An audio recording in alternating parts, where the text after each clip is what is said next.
Chapter 30. The Night of Miracles on the Lake of Gennesaret. St. Matthew 14, 22 through 36. St. John 15, verse 21. The last question of the Baptist spoken in public had been, "Art thou the coming one, or look we for another?" It had in part been answered, as the murmur had passed through the ranks, "This one is truly the prophet, the coming one." So, then, they had no longer to wait, nor to look for another, and this prophet was Israel's long-expected Messiah. What this would imply to the people, in the intensity and longing of the great hope which, for centuries, nay, far beyond the time of Ezra, had swayed their hearts, it is impossible fully to conceive. Here, then, was the great reality at last before them. He, on whose teaching they had hung entranced, was the prophet, nay, more, the coming one, he who was coming all those many centuries, and yet had not come till now. Then, also, was he more than a prophet, a king, Israel's king, the king of the world. An irresistible impulse seized the people. They would proclaim him king, then and there. And as they knew, probably from previous utterances, perhaps when similar movements had to be checked, that he would resist, they would constrain him to declare himself, or at least to be proclaimed by them. Can we wonder at this, or that thoughts of a messianic worldly kingdom should have filled, moved, and influenced to discipleship a Judas, or that, with such a representative of their own thoughts among the disciples, the rising waves of popular excitement should have swollen into the mighty billows? Jesus, therefore, perceiving that they were about to come and to take him by force, that they might make him king, withdrew again into the mountain, himself alone, or, as it might be rendered, though not quite in the modern usage of the expression, become an anchorite again, himself alone. This is another of those sublime contrasts which render it well nigh inconceivable to regard this history otherwise than as true and divine. Yet another is the manner in which he stilled the multitude, and the purpose for which he became the lonely anchorite on the mountain-top. He withdrew to pray, and he stilled the people, and sent them, no doubt solemnized, to their homes by telling them that he withdrew to pray. And he did pray till far on, when the second evening had come, and the first stars shone out in the deep blue sky over the lake of Galilee, with the far lights twinkling and trembling on the other side. And yet another sublime contrast, as he constrained the disciples to enter the ship, and that ship, which bore those who had been sharers in the miracle, could not make way against storm and waves, and was at last driven out of its course. And yet another contrast, as he walked on the storm-tossed waves, and subdued them. And yet another, and another. For is not all this history one sublime contrast to the scene and the thought of by men? But withal most true and divine in the sublimeness of these contrasts? For whom and for what he prayed, alone on that mountain, we dare not, even in deepest reverence, inquire. Yet we think, in connection with it, of the Passover, the manna, the wilderness, the lost sheep, the Holy Supper, the bread which is his flesh, and the remnant in the baskets to be carried to those far off, and then also of the attempt to make him a king, in all its spiritual unreality, ending in his view with the betrayal, the denial, and the cry, "We have no king but Caesar." And as he prayed, the faithful stars in the heavens shone out.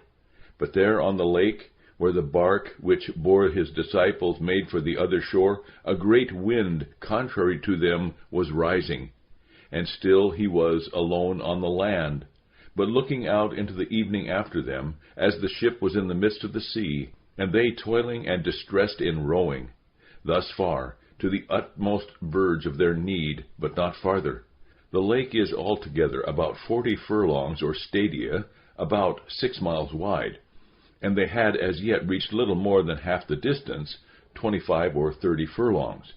Already it was the 4th watch of the night. There was some difference of opinion among the Jews whether the night should be divided into 3, or, as among the Romans, into 4 watches.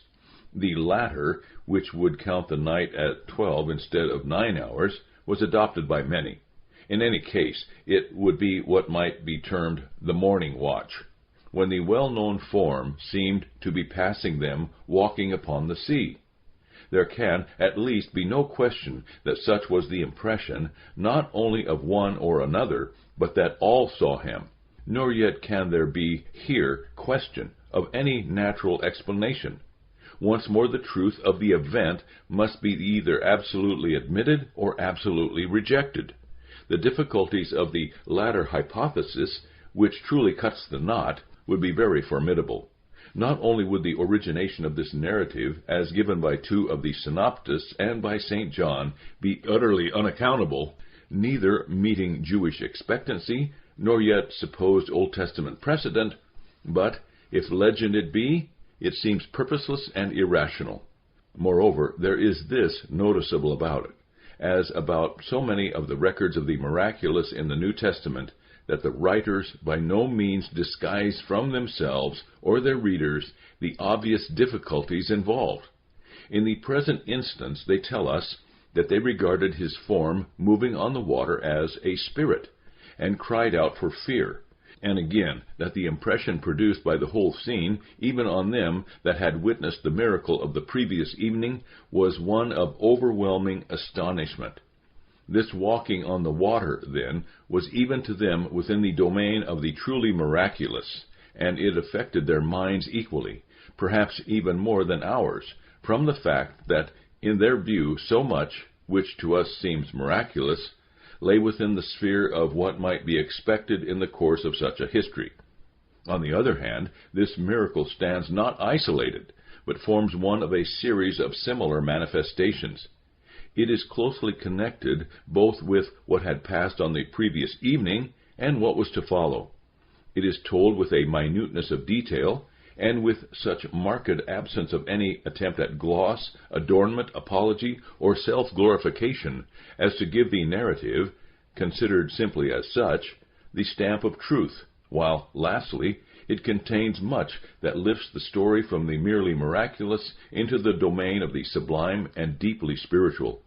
As regards what may be termed its credibility, this at least may again be stated, that this and similar instances of dominion over the creature are not beyond the range of what God had originally assigned to man, when he made him a little lower than the angels, and crowned him with glory and honor, made him to have dominion over the works of his hands, and all things were put under his feet.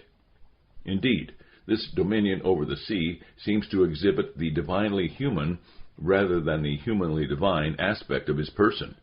If such distinction may be lawfully made, of the physical possibility of such a miracle, not to speak of the contradiction in terms which this implies, no explanation can be attempted, if it were only on the ground that we are utterly ignorant of the conditions under which it took place. This much, however, deserves special notice, that there is one marked point of difference between the account of this miracle and what will be found a general characteristic in legendary narratives. In the latter, the miraculous, however extraordinary, is the expected. It creates no surprise, and it is never mistaken for something that might have occurred in the ordinary course of events. For it is characteristic of the mythical that the miraculous is not only introduced in the most realistic manner, but forms the essential element in the conception of things. This is the very reason of the myth or legend when it attaches itself to the real and historically true. Now the opposite is the case in the present narrative. Had it been mythical or legendary, we should have expected that the disciples would have been described as immediately recognizing the Master as he walked on the sea and worshiping him. Instead of this, they are troubled and afraid. They supposed it was an apparition, this in accordance with popular Jewish notions, and they cried out for fear. Even afterwards, when they had received him into the ship, they were sore amazed in themselves, and understood not, while those in the ship, in contradistinction to the disciples, burst forth into an act of worship. This much then is evident, that the disciples expected not the miraculous, that they were unprepared for it, that they had explained it on what to them seemed natural grounds, and that Even when convinced of its reality, the impression of wonder which it made was of the deepest. And this also follows a corollary that, when they recorded it, it was not in ignorance that they were writing that which sounded strangest, and which would affect those who should read it with even much greater wonderment. We had almost written unbelief, than those who themselves had witnessed it. Nor let it be forgotten that what had just been remarked about this narrative holds equally true in regard to other miracles recorded in the New Testament. Thus, even so fundamental an article of the faith as the resurrection of Christ is described as having come upon the disciples themselves as a surprise, not only wholly unexpected, but so incredible that it required repeated and indisputable evidence to command their acknowledgment. And nothing could be more plain than that St. Paul himself was not only aware of the general resistance which the announcement of such an event would raise, but that he felt to the full the difficulties of what he so firmly believed, and made the foundation of all his preaching. Indeed, the elaborate exposition of the historical grounds on which he had arrived at the conviction of reality affords an insight into the mental difficulties which it must at first have presented to him. And a similar inference may be drawn from the reference of St. Peter to the difficulties connected with the biblical predictions about the end of the world. It is not necessary to pursue this subject further. Its bearing on the miracle of Christ walking on the Sea of Galilee will be sufficiently manifest. Yet other confirmatory evidence may be gathered from a closer study of the details of the narrative. When Jesus constrained the disciples to enter into the boat and to go before him unto the other side, they must have thought that his purpose was to join them by land, since there was no other boat there, save that in which they crossed the lake. And possibly such had been his intention, till he saw their difficulty, if not danger, from the contrary wind. This must have determined him to come to their help. And so this miracle also was not a mere display of power, but, being caused by their need, had a moral object. And when it is asked how from the mountain height by the lake he could have seen at night where the ship was laboring so far on the lake, it must surely have been forgotten that this scene is laid quite shortly before the Passover, the 15th of Nisan, when, of course, the moon would shine on an unclouded sky all the more brightly on a windy spring night and light up the waters far across. We can almost picture to ourselves the weird scene. The Christ is on that hilltop in solitary converse with his Father, praying after that miraculous breaking of bread, fully realizing all that it implied to him of self-surrender, of suffering, and of giving himself as the food of the world, and all that it implied to us of blessing and nourishment, praying also with that scene fresh on his mind of their seeking to make him, even by force, their king, that the carnal might become spiritual reality, as in symbol it would be with the breaking of bread. Then, as he rises from his knees, knowing that, alas, it could not and would not be so to the many, he looks out over the lake after that little company, which embodied and represented all there yet was of his church, all that would really feed on the bread from heaven and own him their true king.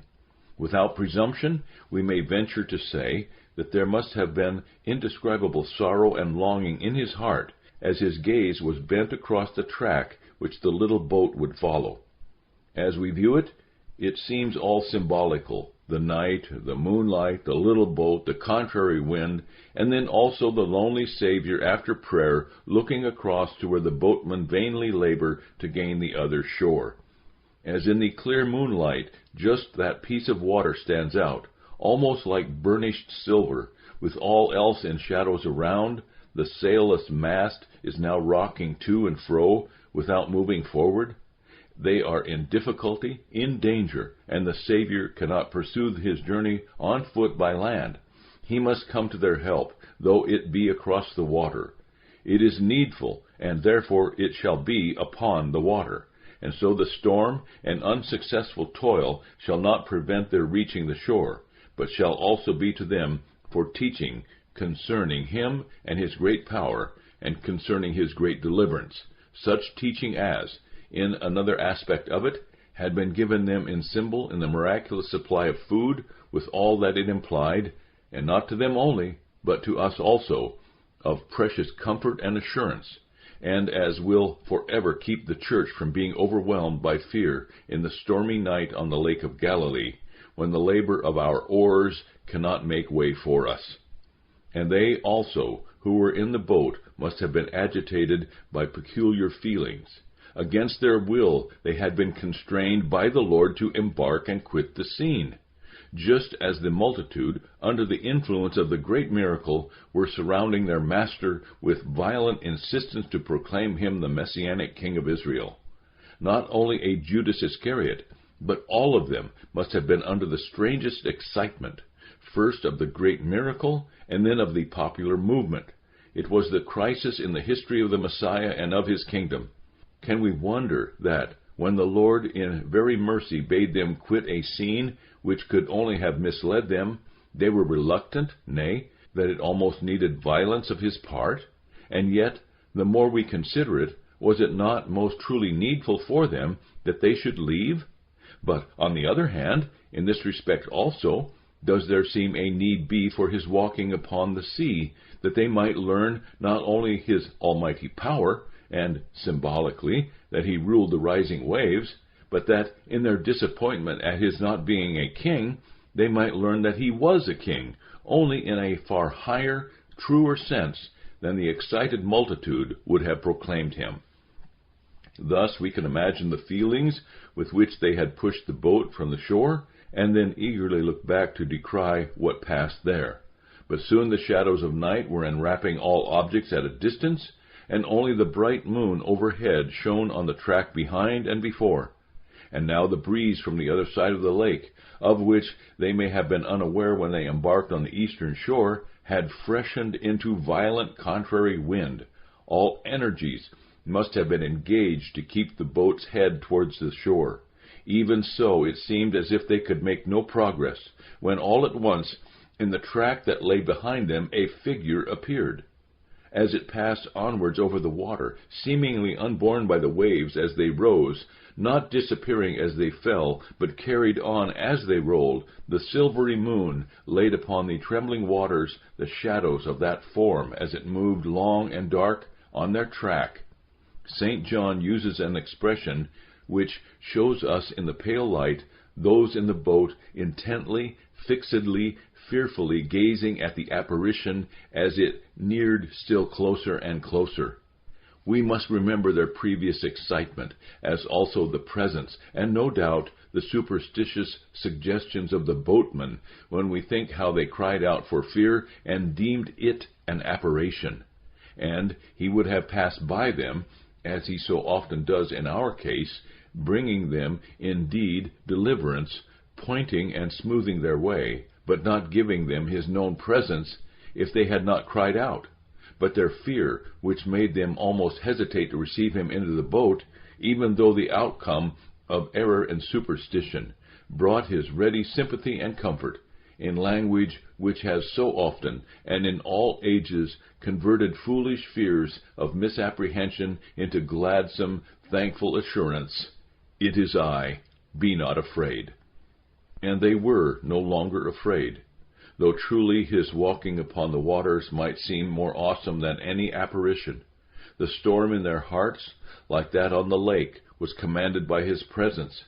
We must still bear in mind their former excitement, now greatly intensified by what they had just witnessed, in order to understand the request of Peter, "Lord, if it be thou, bid me come to thee on the water."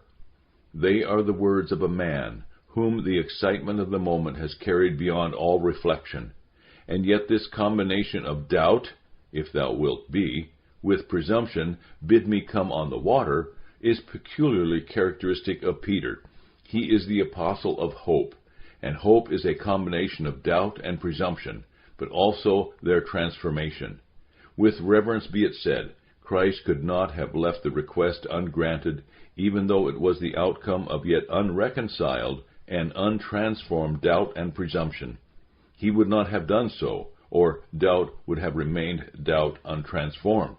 and he could not have done so without also correcting it, or presumption would have remained presumption untransformed, which is only upward growth, without deeper rooting in inward spiritual experience.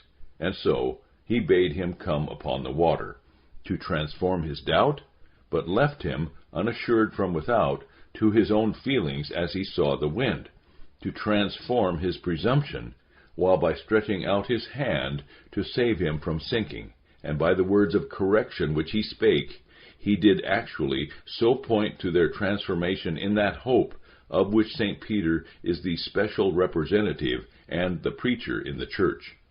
Presently, as the two came into the boat, the wind ceased, and immediately the ship was at the land.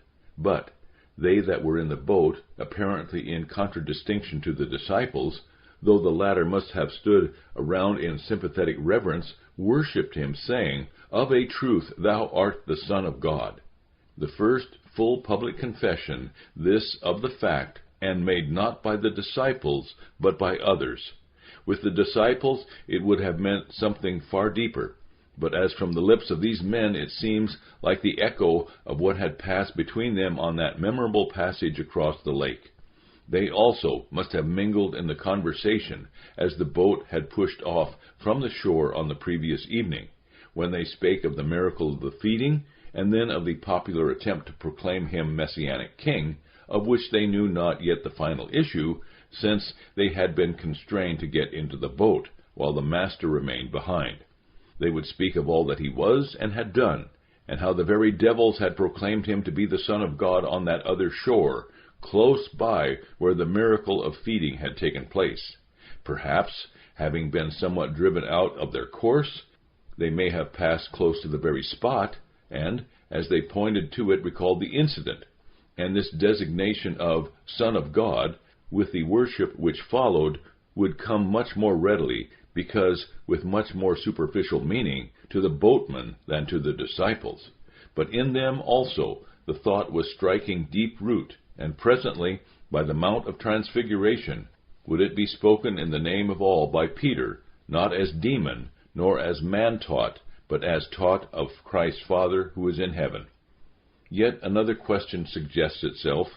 The events of the night are not recorded by St. Luke, perhaps because they did not come within his general view plan of that life, perhaps from reverence, because neither he nor his teacher, St. Paul, were within that inner circle, with which the events of that night were connected rather in the way of reproof than otherwise. At any rate, even negative criticism cannot legitimately draw any adverse inference from it, in view of its record not only by two of the synoptists, but in the fourth Gospel. St. Mark does not mention the incident concerning St. Peter, and this we can readily understand from his connection with that apostle. Of the two eyewitnesses, St. John and St. Matthew, the former also is silent on that incident. On any view of the authorship of the fourth Gospel, it could not have been from ignorance, either of its occurrence or else its record by St. Matthew. Was it among those many other things which Jesus did, which were not written by him, since their complete chronicle would have rendered a gospel sketch impossible? Or did it lie outside that special conception of his gospel, which, as regards its details, determined the insertion or else the omission of certain incidents? Or was there some reason for this omission connected with the special relation of John to Peter? And, lastly, why was St. Matthew in this instance more detailed than the others, and alone told it with such circumstantiality? Was it that it had made such deep impression on his own mind? Had he somehow any personal connection with it? Or did he feel as if this bidding of Peter to come to Christ out of the ship and on the water had some close inner analogy with his own call to leave the custom house and follow Christ? Such and other suggestions which may arise can only be put in the form of questions. Their answer awaits the morning and the other shore.